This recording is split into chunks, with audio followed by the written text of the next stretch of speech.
Hello, welcome to this event on writing comedy as part of the WayWORD Festival here in Aberdeen, and a virtual welcome to you wherever you are in the world. The festival is brought to you by the Word Centre for Creative Writing with the generous support of Creative Scotland and the University of Aberdeen, and we are delighted to be here tonight with Dan Schreiber. A few pieces of housekeeping before we get started. Leslie, our wonderful British Sign Language interpreter, will be visible throughout the event. So if you need her, her support is there. And if you need closed captions, they're also available. So just click on the CC button on the Zoom toolbar and they should pop up throughout the event as well. So tonight, we are delighted to be joined by Dan Schreiber, who will be providing us with his insights, experiences and anecdotes on producing, writing, performing comedy. You might have heard him on the BBC Two's Why Workshop on a Wednesday morning, or as a guest on a whole host of different incredible podcasts from all over the place.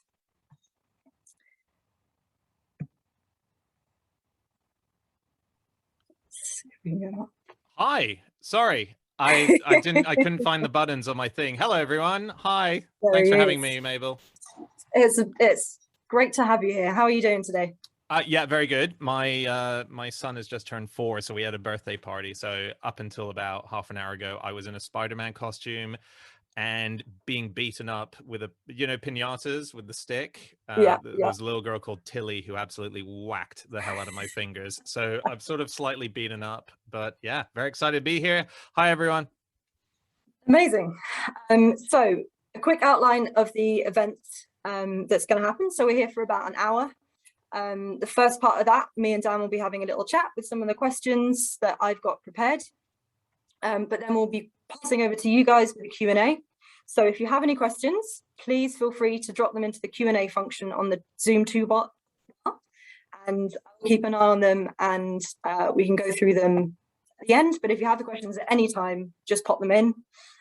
We also have a chat function. So if there's anything you want to say, if you want to say hello, let us know where you're from, please do. And then we can have a cool conversation about all these interesting things. We're getting hellos. Okay. Hi, Isabel. Isabel saying hi. Hi, Clarence. Amazing. This is cool. Yes. Thanks, okay. Judith. Sorry, I'll concentrate, Mabel. I've suddenly discovered that. It's fun seeing all these people. Yeah, that's really cool. That's awesome. So just for people who may not know your work, yeah, could you just give a brief explanation of what you do, what you have done, how you would describe yourself?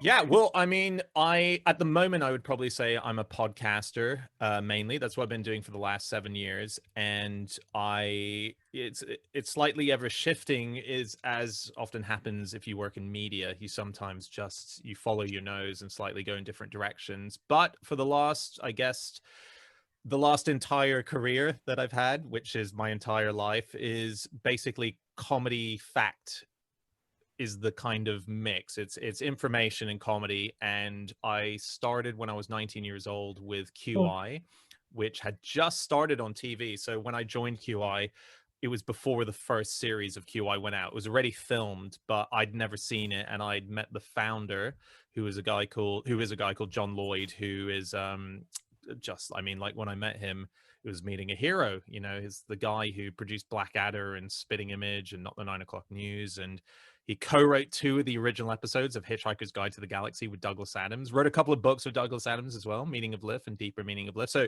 I met this guy when I was 19 years old, and he gave me a job on QI. And ever since then, I left QI, came back to QI.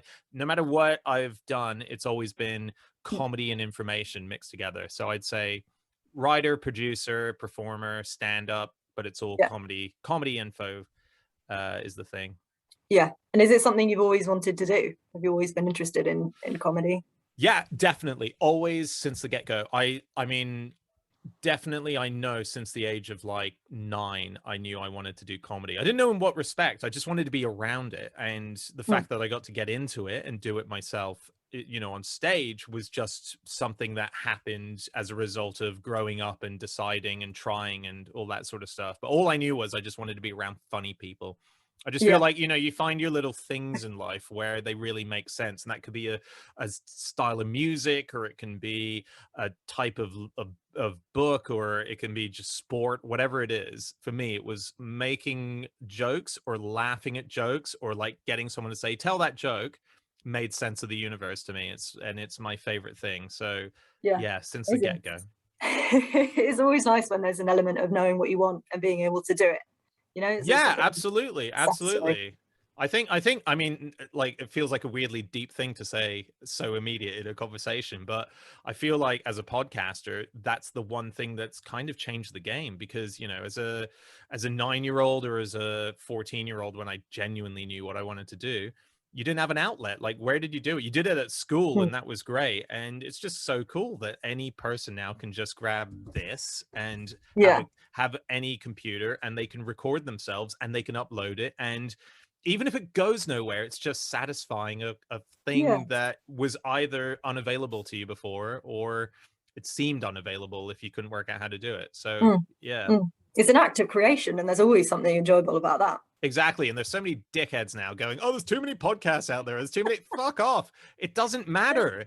Yeah. We Just all don't get listen to them one all. life, right? We all get one moment in this expansive universe. Do what you want. And Yeah. if that's what you want to do, put out a fucking podcast. Are we allowed to Yeah. swear on this? Sorry, I realize I've been at a 4-year-old birthday party. I think they Yeah, should be fine. there's Yeah. always a lot of alcohol at those kind of parties. So We may get told off later on, but so far I haven't had cool. any All urgent right. messages. Well, Leslie, Um, apologies if you're sign languaging swear words more than you usually would. so I've got a couple of questions that I've prepared for this. I'm actually going to jump to one slightly more in the middle just to talk about podcasts. Mm. Because one of the things I'm interested in is how the different mediums that you've worked with might lend themselves to different sorts of comedy. Yes, right. And if whether there is a big difference. I mean, obviously you have a visual element with TV, but even between things like podcasts and radio, is there a difference between the things that work? Yes. So I do have a background in radio as well. So I co-created a show which is still running to today. They're currently making, I think, the 15th or 16th series of, and it's a panel show on radio called the Museum of Curiosity. It's a Mm, very it's it's wonderful.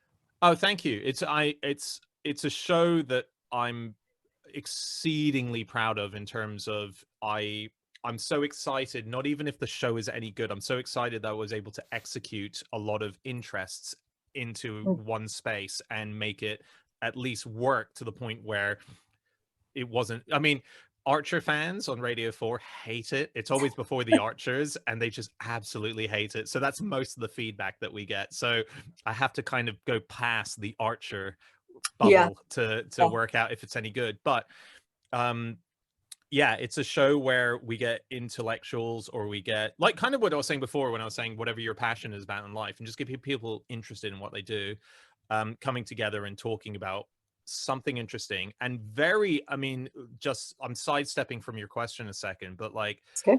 but you know, you've got visual comedy, slapstick, and so on, and then you Mm, have audio comedy, which can be extremely visual as well, if that's the decision that you've made to sort of okay.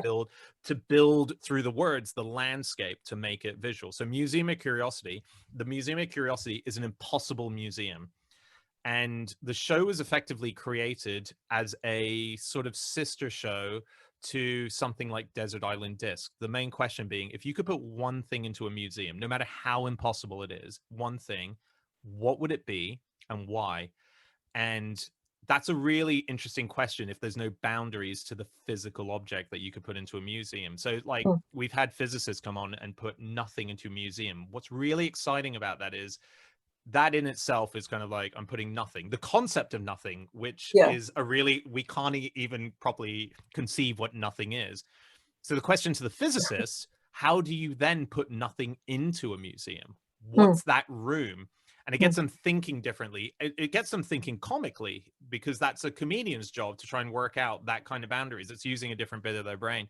And it kind of goes into the territories of, like, my favorite show that I think that's ever been made is the Goon Show with Spike Milligan. And it was a slapstick comedy show on radio. There was no visual, you know, Yeah. it was a very different product, and it's inspired everything. If you think of any comedy that's happened in the UK, there's steps to where it's branched out.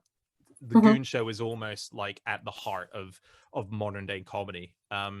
So you know, you're making a show where it's incredibly visual, but it's audio. And here, so that's sidestepping. The answer to your question is that it's very different doing podcast comedy to radio comedy, because in radio you've got to edit down to 27, 28 minutes, and Okay. Yeah. in podcasts, if we wanted to put out a 5-hour episode, you can. And a lot of criticism that happens to podcasts is that every episode is 5 hours, and effectively, if it's a comedy podcast, to an extent, it's a lot of comedians basically just listening to their own voice and laughing at the work in progress that's going on. But because for the podcast I make, No Such Thing as a Fish, because me and James, two of the hosts of the show, we have a radio background, we edit and edit and edit and edit and edit to make sure it's just the best show that you can do.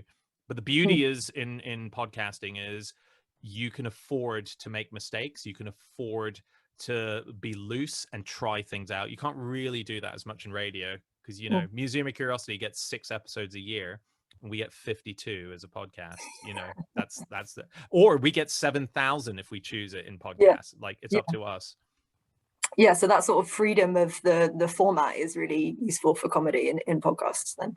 Yeah, it's an experiment grant. It's kind of the Edinburgh Fringe of audio content, you know? Yeah. It's your decision on what you're trying to do there. Are you trying to release a honed thing? And this is, there's a really, sadly he's passed away, but a friend of mine, Sean Hughes, who was a Perrier winner early in the Edinburgh Fringe days, and he used to have a show called Sean's Show. He was one of the original co-hosts of Nevermind the Buzzcocks when it first came out. And his whole thing was Edinburgh has slightly lost his way, which, you know, no one is saying he's necessarily right, but he's like, the idea was go up there with a half-finished show and hone it. That's why you do 30 days of comedy in a row. Don't go up with like, hi, I've got like this award-winning show day one. That's not the point of it. The point is to just be loose. And I think that's what podcasts also is to an extent. Be loose and just try it out. And we're a bit afraid of that these days because there's no hiding. Like I have a bit of stand-up material that I did when I was really drunk. It was a drunken friend comedy night. It's the only bit of stand-up of me on the material on the internet. It's on YouTube, and I can't take it down because I basically don't even know who put it up anymore. And it's shit. It's terrible. And everyone's like, wow, this fucking sucks. I'm not gonna see it. But it's out there. What do you do? Yeah. And so that's the problem. We're so sort of like transparent in everything that we do if it's involving podcasts or online stuff. Yeah, so did that answer the question? Yeah, it did answer the question. And then asked lots of other questions, which is great. One of the things that I've always enjoyed about the No Such Thing as a podcast, especially, is how it just sort of feels like you're having your friends in a room having a conversation. Yes. And that's I think that is something unusual about the podcast format over perhaps radio, which is slightly more formal. Just out of interest, how long is like the sort of, does it take to record an episode of No Such Thing as a Fish? Is it hours and hours and hours? Well, it's about 2 hours. Okay.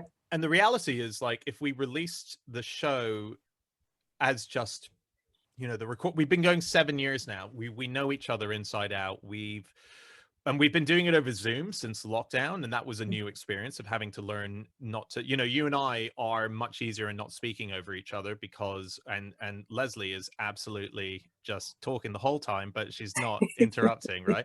But like, if there was 4 of us here, you do jump over each other, and we had to learn that. But if you put out basically a full episode of a recording, the 2-hour recording, it's kind of okay. It's not embarrassing. It's fine, but it's not. But what we want to do is we don't want to waste time. And I do think I do actually think there is a habit of podcast. And maybe I'm being a bit unfair and kind of thinking back to about 5 years ago. So maybe that has changed.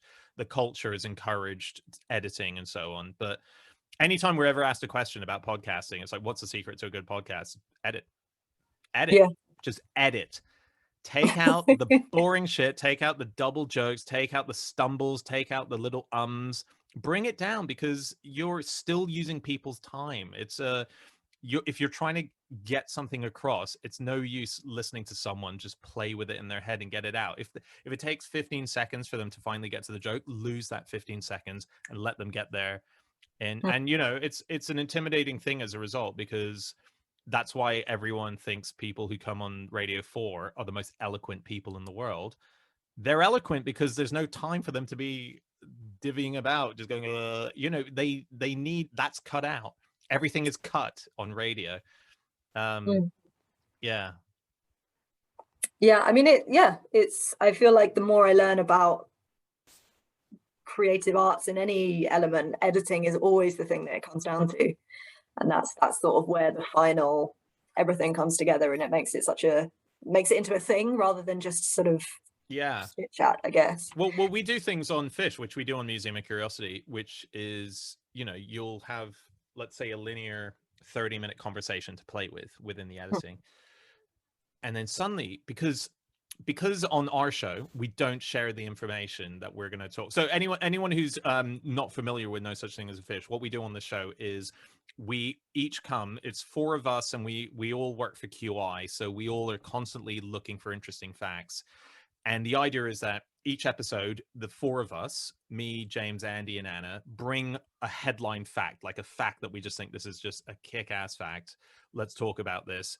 So like the episode that just went out today, my fact was that there was this huge court case about the Da Vinci Code when it came out, and Dan Brown was being sued by 2 other authors who wrote a nonfiction book in which they claimed that he just basically lifted the whole plot and just fictionalized it. And they said, you've stolen our book, you've basically plagiarized us. So the fact was that the judge who presided on the court case favored in Dan Brown's case. He said it's not plagiarism. But when he wrote his judgment and published his judgment, he hid his own code within the judgment, which was then later deciphered and worked out. So that would be like that's a very long version of a very short sentence. That would be our headline fact. And then we would talk about Dan Brown, Da Vinci Code. We'd talk about people who hide codes and things. We would all research it, but we don't tell each other what we found. And each of us brings a different fact to the table, and we all research each other's facts. And so it's all really fresh. But so, yeah, it's, you know, you're cutting out, I've actually forgotten why I was saying what I was just saying. It's okay. So you come to the podcast table for No Such Thing as a Fish, and you all have your own facts, but the others don't know them. Yeah, I feel like I was saying oh no, that's what I was saying. Sorry. So as a result of you not knowing what you're going to say or what the others are saying, you can't map out the conversation. You can't say, let's start here, let's do that, let's do that. So in the editing process, you have a conversation that might go, we're talking about Dan Brown, and then we disappear into codes, and then we talk about plagiarism. And then later on, we talk about Dan Brown again. And it makes sense in the edit to lift that later Dan Brown conversation and bring it up here and just connect those two. And then bring those other bits. Like, so there's a lot of shifting around when you're editing down, just to make the conversation as best as possible. And that's all it is. It's just, it's not wasting people's time is, I think, the main thing. Yeah. And it sort of keeps the energy up as well. Yeah, exactly. The conversation going. Yeah. So in terms of like researching the facts, how much development, I mean, if we stick with No Such Thing as a Fish, just because that's what we've been talking about, like, what's the process of that, just in terms of how do you come across these facts? Do you then, you know, do you write it down in a little notebook somewhere that you have all these interesting things and develop it, or is there a sort of we constantly, so every week we have to meet up and have a new fact for the show, but we don't just bring a fact, we bring 5 or 6, and then we kind of go, is that interesting, and is that good in the mix of the facts that we're going to do? And unlike QI, so with QI you do a series, and we should say Mabel's brother is one of the QI writers, and he's absolutely amazing. He's such an incredible guy. So he goes through this process where he works on a series for QI, and QI, every series is a letter of the alphabet. So, you know, A, B, C, D, F, G, we've been working our way down. So if you were doing the letter G, You have to go, what do I know about ghosts or Ghana or Geronimo, or just anything beginning with G, and you have to look into it. The exciting thing for me, and I always found that quite constricting, even though it was always fun and interesting. But with fish, it's just whatever I happen to be reading or I'm interested in that week. So like, I bought this book recently. I'm just sitting by a bookshelf. The Secret Life of Plants. So this is a book that was published in the 1970s, and it is insane. Like, it's batshit crazy. And it starts off talking about a guy called Cleve Baxter, who is a guy who worked for the CIA, set up their, or is it FBI? It's one of the two, FBI or CIA, who set up their lie detection unit. And he started hooking up his plants to to the lie detector, and he started noticing that they were reacting whenever he like threatened them. He's like, I'm gonna set you on fire, and the lie detector would be like, ah. And so he did an experiment where he hooked up a plant and then had another plant that was not hooked up, and then he had someone come in the room and he had them stamp on it and kill the other plant. And then he had a lineup, and no one knew who that person was, but they knew it was one of the 6 people that were about to walk into a room. And then Yeah. 6 people came in like a police lineup, and the plant had to pick out who the murderer was, and did successfully picked out who the murderer Wow. was. I Yeah. mean, this is definitely bullshit, but like, that's the Yeah. story, right? And so yeah, so like, it's just reading things like this, Yeah. Oops, sorry. So yeah, it's just whatever you read and wherever it comes from. Oh, I think like today, my buddy Ash, my best friend, he does the theme tune for Fish. It's a band called Emperor Yes, and the song's called Wasp. So if anyone watching knows Fish, the do do do do, that's Ash. He was just telling me that there's a glitch in Mario, and I can't remember which Mario, but it's one of the Nintendo's Marios. It's a glitch that was not put into the game, and they have no idea how this glitch got into the game. And it's a really weird glitch. It's a glitch where, let's say it's like binary ones and zeros. There's the glitches that like a 1 and 0 have somehow merged. It's like such a weird glitch, and no one knows. And for like 15, 16, 20 years, they've been trying to work out how this glitch happened. And only a couple of weeks ago, there's all these theories. And according to Ash, I haven't actually looked this up, but according to Ash, and I don't know if we can trust Ash, because he's the guy who once told me that when you're shifting sparkling water overseas, before they put it on a boat and shift it overseas, they take all the bubbles out of it and then take it overseas and put the bubbles back in, which turns out is absolute bullshit. So he does say things that are not true. I think he might be right in this. The glitch, which no programmer has admitted to, which no one knows about, might have been, this is the latest theory, a solar storm that hit the Earth as they were pressing the game on the final thing, and it glitched it purely from the universe. And that's why that's there. And they Wow. noticed a glitch because someone was playing the game and the glitch happened, and they won Mario in like a second. Like, they went bloop to the final and were in the castle, saved the princess. Yeah, so just oh, again, I forgot why I told that story, but it sounded interesting to me. It was. I mean, that's mad. I feel like I'm gonna have to go and find all the Mario games to see if I can find this weird glitch. Yeah, I feel like I'm making you have to work hard here, Mabel, with my rants and That's okay. not knowing. We have loads of questions coming in from the audience, and there's actually one that kind of relates to what we're talking about now. Oh yeah. Of sort of, can you make any fact interesting or funny? Like, are there some things that just will never work? Are there some things that you come across and you're just immediately, it's like a ready formed conversation? Most things work. I think we do know there are areas that don't work. Okay, so let's do 2 parts of the question. A boring ass thing that no one would ever want to talk about. Can we make it interesting? Absolutely. There is never nothing interesting about something that seems the dullest thing in the world. There's always something interesting, and it might come down to the fact that the person who studies it is an interesting person because of a weird quirk in their personality. There might be just an amazing fact that you've never considered.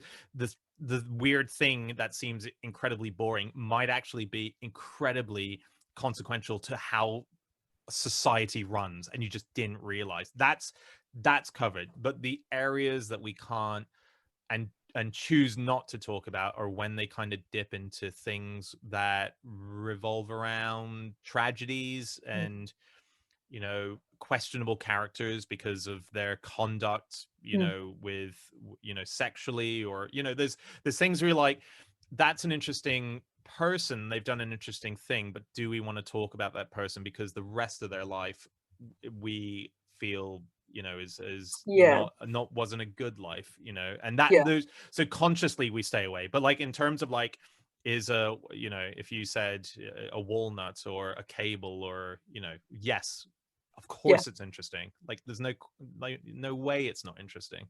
You just need the angle. It's all about looking at it in the right angle. That's all it is. Yeah, and sort of related to this, and kind of bringing in my background in social sciences. One of the things I always find interesting about comedy is how it must change depending on the context. And just I was looking briefly at your tour dates, No Such Thing as a Fish, which I believe are coming up. Yeah. And so does being in the physical context of different places in the UK, are there some things that just work better in different places? Oh, probably. I mean, live podcasting versus studio podcasting is a completely different thing anyway, because you know, you don't want to sit in a live context kind of going quite deep on a subject, because that's not what the audience is necessarily there for. At least that's our perception of it. We think when we do a live show, we're just going for the funny, and it needs to be interesting, but it's got to be fun. We can't go into a debate about what we think about, you know, a particular topic, whereas we can do that when we're in the studio. In terms of like local stuff, no, I feel like we're always, the fun thing of playing around with being in a territory is we end up saying stuff that everyone knows there. But because every live show that we do is recorded for an international audience, you know, it almost doesn't matter that the live audience knows it, because we can play with that. Because it's like, actually, this thing is about to be heard by someone in Kazakhstan, by someone in Sydney, Australia, by in Canada, in Beijing. Like, they won't know that in Poole, that John Lennon's auntie lived there at the same time as J.R.R. Tolkien. Like, they won't. Oh, this is a really cool thing. So J.R.R. Tolkien lived there, and John Lennon's auntie. So check this out. When John Lennon's auntie, Mimi, died, and she was basically the, if you know the Beatles story, Aunt Mimi is a big deal in it. She raised John Lennon when his mother was a bit absent, Julia. Her last words when she died, and the nurse reported this, who was with her, she said she was looking in the distance, and then her eyes kind of like, you know, opened, and she went, "Hello, John." And that was it. And then she died. Oh, wow. I find that fascinating. I find end of life spookiness of like a suggestion of that. And I'm not someone who believes in the afterlife, but I love that. I find that amazing. So I'm going to go to her house in Poole when we go there to see where she said those words. Yeah. Amazing. I think you're coming up all this way to Aberdeen at some point as well, aren't you? Yes, I think so. I can't remember the dates. There's so many dates on this tour, and it keeps getting moved. Our tour just constantly gets moved because of obviously the pandemic. And yeah, I mean, we've played Aberdeen before. It was awesome. It was great. Of course it was. I mean, I'm not from the UK, so anytime I go anywhere in the UK, I love it. It's so cool. And how many people watching this right now have been to Aberdeen or Poole or Barnstable or Peterborough? Like, I get to go to all these places that probably you've heard about and you know people from, but like, have you gone there? There's no way that if you just were living a normal existence, I would never go to there unless I had to go. I mean, Aberdeen's fantastic. We hope you'd come here just for fun. But, yeah, I mean, I love it. I think Aberdeen's wicked. But like, the reality is, like, if you live in London, are you gonna go there? Maybe not, right? Like, you know, have you been to Poole? I have never been to Poole. That is true. I've never been to Poole. And we just touched on something there briefly about the pandemic and the context of the world at the moment, and it's kind of inevitable that we have to touch on it briefly. It feels weird to ignore it, but in terms of, because again, thinking of my experience of comedy, it seems very personable and sort of all about being in the same room as people, and how that hasn't been able to happen for the last 18 months. And has that, like, maybe what I'm saying is, how has comedy changed? Has it played a specific role, maybe in your experience of lockdown? It's absolutely played a specific role in terms of the happiness of people. I mean, but I always approach comedy as a fan of comedy. I just think it's the best thing in the world, and I think, you know, we share really, you know, it's music and comedy is the jokes, you know, just meme jokes going around. And I think sorry, that was meme, not mean. Okay. Yeah. There are mean jokes as well, but and there are memes mean are jokes which can be really good as well. But yeah, I think it gave a lot of air for a lot of comedians who discovered a new talent in their comedy. They discovered how to make videos that could be spread virally online. I think it did a lot of good, and I think, I don't know, I'm one of those optimists where I know the world has gone through a horror right now, and there's no, I would never say anything genuinely. I don't mean like I would never say it out loud. Like, my feeling is like we've just gone through a horrific thing, but there was, once the vaccine started coming through, and you know, our tour that we're doing with Fish is called Nerd Immunity, this tour we're about to start, and the big theme of it is that once again the nerds have saved the day. You know, we've come to the foreground. You know, the world was in basically apocalyptic circumstances, and you've got these scientists in Oxford and, you know, the Pfizer and all the vaccines that have come out, who accelerated medicine and saved the day. And we're not out of it. I know we're not out of it, and it's mutating and all that stuff, but like the best chance we've had is the nerds, and that's been throughout history. And so the tour is basically going, let's fucking celebrate this. This is once again, we've done it. People who love nerdy things have saved the day. And so I, you know, my optimism is that I feel like it's going to be saved by people who are built to save the world, and that's happened. There's these doctors. I've got the vaccine book here up there. It's amazing. Vaxxers, Sarah Gilbert, Dr. Sarah Gilbert. If you haven't got it, it's just so cool. It's so fucking cool. Like, it's you know. And like this specific, not to get into the vaccine chat, but like this specific AstraZeneca it's changing medicine generally. It's a milestone moment in medicine. We're seeing incredible things with certain cancers, where there was a report where 72% of breast cancers are being treated as a result of a new medication, as like more optimistically. It's insane. So okay, so the nerds are just kicking ass here. And thank God for the nerds. exactly. Sure. And I think we'll get out of it. So what this has done is, we've seen, in terms of comedy, we've seen a new branch of comedy break out, which is amazing. I think life will hopefully go back to normal, and we will be back in the comedy club. So all this is, in terms of comedy, if we isolate this from everything else, in terms of comedy, this was a blip that allowed a new branch of comedy to slightly emerge, which is going to now be prevalent in every live comedy. And I think it's a good thing. It sucked if this was your income and this was your existence. It absolutely sucked.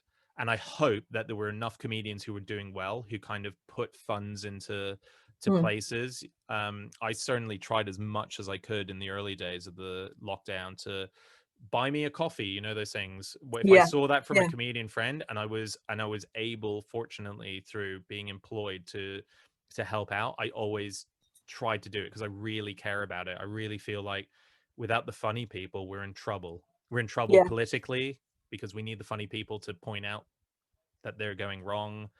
We're mental health, we're in trouble. I'm really hot on comedians. I really love it though. No, I mean, it's why you're here. It would be a mistake on our behalf. Well, it's silly because I do it, but like but I am in love with it more than anything else. I just think it's so important. It's been important throughout history, and there's nothing better. And we lost recently a guy called Mcdonald, who's an American comedian who was an absolute game changer in comedy. And it's so sad when a comedian dies. He was 61 years old, I believe. And I met him, No Such Thing as a Fish did a tour of America in 2019. And on probably what was the biggest night of our Fish career, playing New York, we played this big sold out crowd. The most exciting thing in my head was that after the gig, I was going to go and watch Norm Macdonald play in a small comedy club called Caroline's, which is like Caroline's. If you have heard of comedy clubs, there's like the Comedy Store in the UK. Caroline's is like that. It's kind of like this, Jerry Seinfeld played there, like every, like Richard Pryor, every major comedian would have played in this place. And I got to go there, and I got to sneak backstage because I was able to say to the people, "Oh, I've just played a sold out gig at this place. I'm from England." And they're like, "Oh, okay, go through the kitchen and say hi to Norm." Yeah. And I said hi, and we hung out with him for an hour and a half, and then he did his gig, and then hung out with him for another hour. And he died a week ago, or a bit longer than a week ago, and he was battling cancer secretively. And the tragedy is, we're not going to have an 80-year-old Norm Macdonald telling jokes. Yeah. I find that really sad. There's so many Yeah. comedians. Sean Locke, who I worked with on Museum of Curiosity, our second curator. Can you believe we're not going to have an old man Sean Locke Yeah, it's making strange. jokes? Isn't Yeah. that horrible? And Like, it we're really seems... lucky that we've got Paul McCartney, still. And it doesn't matter what he writes, but it's great that we have him. And Sean Locke's Yeah. jokes could be shit, but I wanted to hear them. Jokes are Yeah. so incredible, and Yeah. we won't get And them so now. personable, and sort of depending on the person that comes from. And it seems Yeah. also that within comedy, there's such a big connection between all the people. I mean, Yes. they talk about circuits and meeting everyone, and I can imagine how losing one person from that has a really big effect on everything else that happens. It really does. Actually, do you know what? With Sean, I worked with Sean, and he was a really nice guy, and I had a lot of lovely moments with him. And then we stopped working with each other because he did one series, as the nature of the show that I did, and I would occasionally bump into him. But there was this this is the moment that sticks out for me, was I was at a charity night at the O2. There used to be that big Channel 4 charity night, and Sean Locke was on the bill, and he did a really good set. But the headline on the set was Jack Whitehall, and Jack did this set, and Jack is a guy who splits people. A lot of people just think, oh my god, he's such a wanky dude, and then other people, obviously because he sells out arenas, absolutely in love with him. But he is even within the comedy community, he's a kind of split character. Which is a shame, because he's a lovely guy, and I personally hate that. I hate seeing that happen. I could understand if they're a dickhead, and there are very big comedians who have a reputation of being a dickhead, and I can kind of see, oh, you just don't like them because they're a dickhead. That makes sense. Sure, Jack, as far as I've ever seen, is a nice guy. So afterwards, we're in the after party thing, and I'm talking to Sean, and Jack comes over to say, hi, Sean. Just wanted to say I thought your set was amazing. And Sean then starts giving Jack this kind of chat about how amazing he's going to be and how big he's going to be and stuff. And it was just the most interesting dynamic, because if you had to look at it from a distance, Sean was like third comedian on or fourth comedian on. Jack Whitehall just closed this show. He was the headline act. He's the biggest act in the UK. And here he was, listening and nodding and genuinely soaking in the advice from Sean Locke, because that's how it works. It's not about I headlined or I'm the big person. It's about, who do I respect, who makes me laugh, and we're all going to have these ups and downs and stuff. It was just a really beautiful moment where someone who might have headlined it 10 years ago was giving this very subtle, really nice praise, but also wise advice to someone who must have been fucking running off the most insane adrenaline. They just walked off a 20,000 arena as the headline act and nailed it. And they were there giving Sean Locke time to tell them advice about that. So what you're saying, like that close thing within the community of the stand-up circuit, you see it in Edinburgh really nicely, but you see it everywhere. And it's why I'm not a fan of, like, I understand and respect things like if Stuart Lee gives comedians shit. I don't like it though. I just think it's unnecessary. I'm not, but it still Yeah, makes me laugh when it happens. yeah, But yeah. like, I just think There are other no. ways to be. That's Yeah, the moment. Sean Locke telling Jack Whitehall, the headliner, yeah, what he needs yeah. to do. It was great. It was fucking That's awesome. an amazing image. Yeah. Yeah. And I'm just looking at some of the questions that have come in. We've got a few good ones. And one that's kind of related to what we were just talking about is any tips on how to get into or go about getting into media as a writer for TV? I phrased this question in a weird way. I think if I press this button, No, I know what you're saying. How do you find your opening moment into the world of media yeah, if you want tips to for be a getting writer? in. I Yeah. think as a university graduate. Yeah. I had a very weird intro into it because I shouldn't. I was in the right place at the right time, kind of Mm. thing. But in theory, I was in the wrong place at the right time, which I often think is the way of progressing a career. That's my actual theory, is that be in the wrong place at the right time. So put yourself in places where you wouldn't necessarily have gone. I think right place at the right time leads to a very boring, predictable career. If that's what you want to do, if you know what your focus is, and if you know your territory, right place at right time is like, I need to go to that thing and meet that person, and that's where that thing will happen. But the reality is, go to the wrong place. So go to like some weird night at a museum. Go to go places where you're a bit out of place, but you have an interest, and you'll meet people who are desperately trying to find someone who fits being a writer for their project. And because if you go to comedy nights, it's full of comedy writers. The competition is insane. You need to be Mm. separate to that and find and forge your own little thing. So my whole career has been kind of that. It's going, okay, I could apply for BBC Comedy to be a writer or a format creator, but actually, what if I applied to the BBC's quiz unit, or their fact ent department? Because what they're going to have there is a lot of people who actually want to make genuine factual entertainment or quiz shows, and they have a very serious mind. Which means if I get the job within the group, I'll be the comedy guy, and Yeah. then that team meets different comedy groups, and they'll be like, oh, this is our comedy guy, and then I'll be the only one trying to come up with a comedy show Mm. within the BBC, within a very influential department. And so I often worry, because it's such a crowded market, that a lot of people chase a very linear idea of what they should be doing with their career. I want to be a comedian, I'll do comedy here.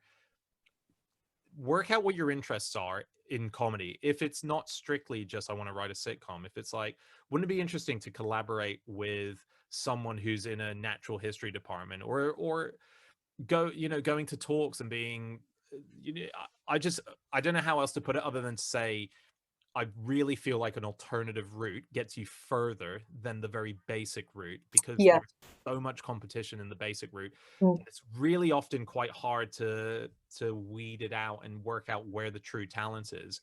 If you know you're talented, you just need to forge the path that you're doing, just in a slightly different way. That should be part of your thinking. It needs to be different, because Yeah.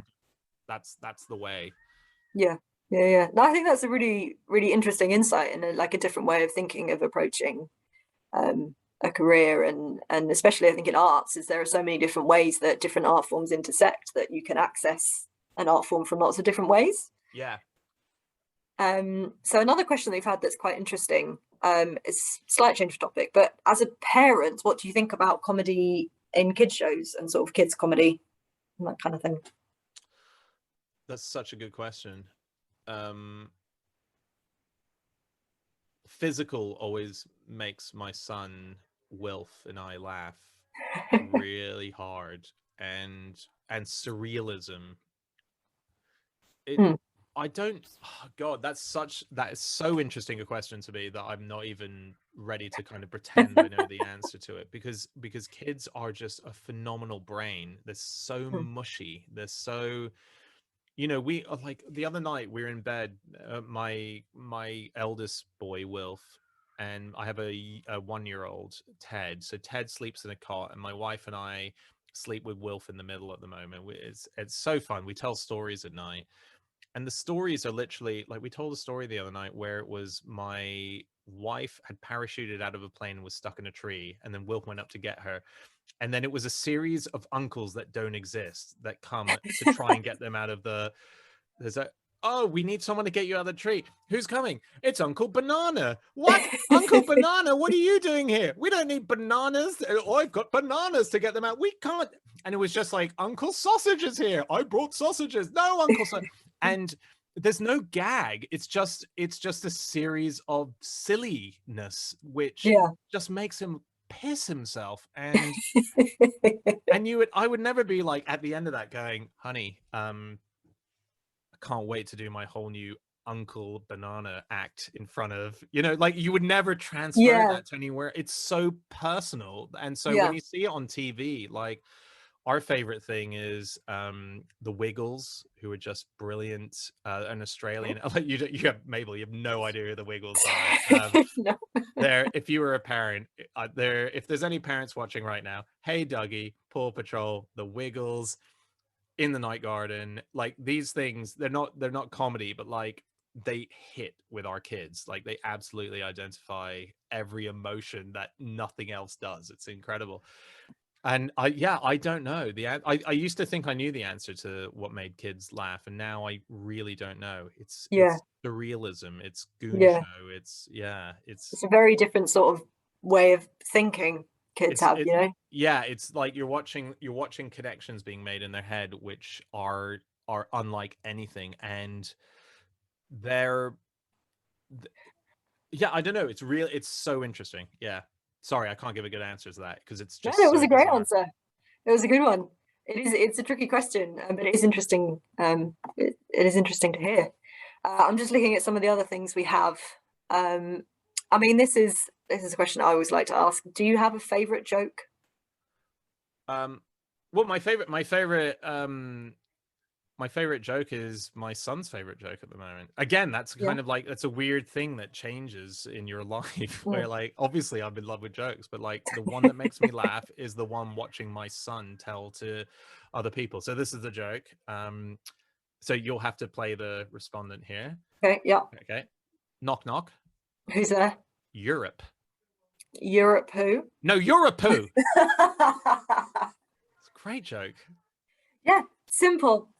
But effective. Incredible. I like, particularly during the Brexit times, it felt political, and then my son would come in with, Europoo, and he would do that. No, Europoo, like a angry lawyer or angry barrister. Yeah. It's amazing. It's a great joke. That's my favorite joke. That's my favorite joke at the moment. Yeah. So let's see what else we have going on in this Q&A. Hey, I'll show you a book that I had from high school, which I still have, which was a game changer for me. So my English teacher gave me this book, and it's called Comedy Writing Step by Step. And it's a guy called Jean Perret, or Perret, depending on pronunciation. And what was really exciting was it's a whole book about how to write comedy, right? But the middle bits before he gets to the exercises, and I've never really even read the exercises, was the fact that Jean Perret was a writer for Bob Hope, who was in America the biggest comedian of his day.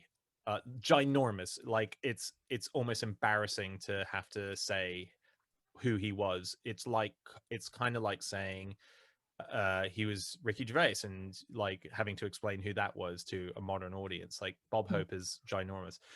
Anyway, what's amazing is it's just full of anecdotes about his life going around with the biggest comedian in the world, writing material, and where the comedian would say, you think that's funny? And he's like, yeah, it's going to work. And he's like, I don't want to do it. And he's like, I promise you it's going to be funny. And then he'd be like, well, you go out and fucking do it. Which is an amazing thing to say, because it's so true. It's like, it doesn't matter what you think. It doesn't matter if you think it's funny. You're my writer. If I don't think it's funny, I can't deliver it. And it was a book that kind of showed the insight of what it was like to be. And it was the most exciting read for the fact that suddenly you realized there was a back room of writers. And that was more important in this book, this Comedy Writing Step by Step, it was more important to suddenly read that there was this whole community of people Mm. sitting there with pencils. I never went anywhere without a pencil and a paper. I would sit on planes. I would be flown around the world. I'd be in my bathtub at night. I'd be writing just little thoughts to give to Bob Hope, this one-line guy. And that's what, in a weird way, even though I was already in love with comedy, that's kind of what made me really fall in love with comedy. It's like these Yeah. people who are just sitting there, just writing jokes nonstop. Yeah. And then being like, all right, we're doing a gig for you know, this hospital, and I need some jokes about this particular ward. And it's like, okay, so let me get my pen out. And just great, like the brief. Yeah. And yeah, it's And yeah, so very much cool book. behind the scenes stuff goes on with things that you don't necessarily realize. Yeah, it might actually be a really shit book, by the way. I've not read it since I got it. I just keep it with me because it just reminds me of that sort of like realization of that, just the mind constantly Yeah. trying to think funny, which makes life better anyway. Yeah, for to sure. think funny. Yeah, completely. So we're just going into the last sort of 10 minutes, Yep. unfortunately, sad time. So we'll just sort of wind up with the last couple of questions. Yeah. So are there any projects that you're either working on or that you just know about that are coming up that you're sort of really excited about that we should check out? Yes, I'm writing my first book at the moment. Oh, cool. Yeah, but unfortunately it's not been announced yet, so I can't say anything about it other than yeah, but No one knows. it's going to be really fun, and it's to do with, I would say it's going to be a book which basically, if you brought to a fireside chat and you read out some of the stories, it would give you goosebumps. It's not a Okay. strict comedy book. It's a book that's going to make you kind of question everything that's going around, from like are we being visited by aliens to do ghosts exist? And it's looking at the latest ideas of people who think they might be onto something that suggests that yes, we are, to all those questions. Yeah. So Amazing. yeah, that's really cool. The fish tour is about to happen. Really excited for that. Nerd Immunity. Again, it's just a celebration of geekness. What we do in it is we do a 2-half show. So we do a first half where it's kind of like us presenting a bunch of stuff. And then the second half is a podcast recording, and we always release those, but they're way more fun in person. Like they're really fun. Yeah. So those are my two main things at the moment. Yeah. Yeah, That's exciting. It's very exciting. And I'm guessing, a little plug here, you can get tickets on the No Such Thing as a Fish website. no, we've decided not to sell tickets. We're just going to play empty venues. So no such thing as a fish.com. Amazing. Yeah. So just one last question, I think, Yes. before we finish, depending on how long the answer is, I guess. And just sort of bringing it back to the idea that's yeah. Thank you for saying bringing that. it back to the idea of the festival. Our tagline is unconventional forms of expression. Yeah. And I was just wondering, for you, how comedy acts as a form of expression. Well, I think it's the best, like outside of music, which I think is the universal expression of life. You know, the Beatles can make everyone feel incredible through a chord change in any culture. I mean, that's me making that up, but like it's a universe. Music is a universal language, and you know, one of their songs probably can unite the whole world, right? But comedy is an expression of truth always, and it sometimes can say the truth without you expressing your true feelings. You can make a joke which can do a basic satirizing of a moment without properly saying something in a serious sense. It gets the point across and it makes people laugh, and that's the role of the jester throughout history, right? It's to tell truth to power. But I don't know, I think it's way more important, because like, also saying that about music, we always had that with comedy. Like prior to talking movies, Charlie Chaplin, and that was a uniting thing globally. We love laughing at people. We love laughing with and at people. And often, if it's a movie, the laughing at was generated by the person who you're then laughing. Like Charlie Chaplin made you laugh with him while laughing at him. Those things aren't necessarily separated. One of my favorite things I've ever been able to do in my career, which interestingly, is probably a fake fact. It's a fact I've continually trying to look into, but I feel like I've identified, again, this may not be true, but I feel like it probably is true. I've identified a moment where the biggest laugh globally on Earth happened ever. And I got to tell the person who generated that laugh, wrote that laugh in person, that they did that. So 2012, the Olympics. There's this beautiful moment. I don't know if you remember watching it. It was the 2012 London Olympics, where Chariots of Fire are being played, and it's that beautiful moment.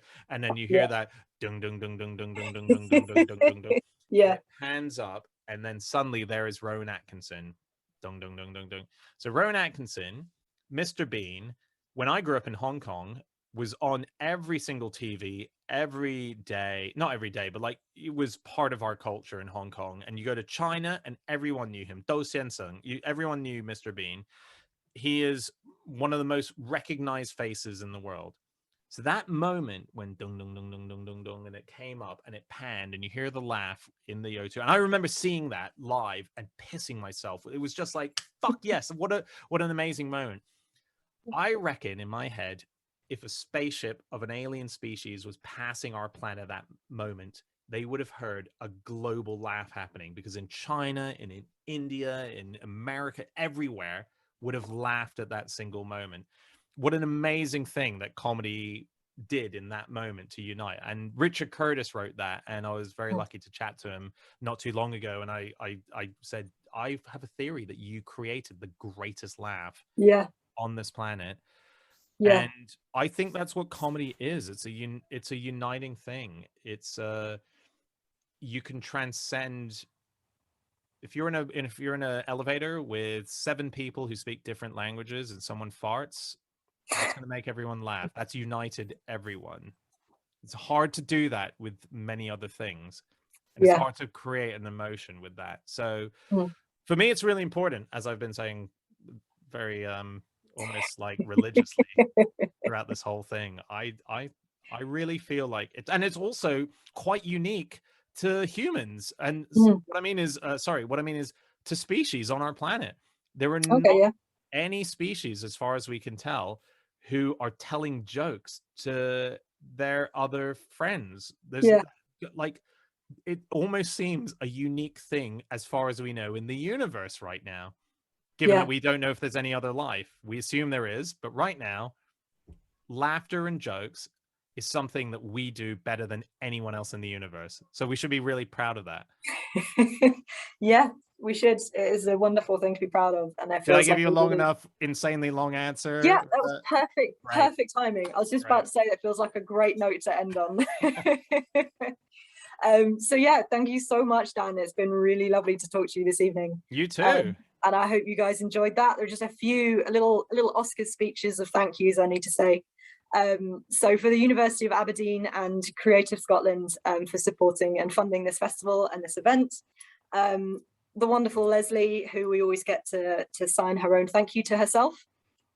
The media services, the events team, all the people behind the scenes of this event.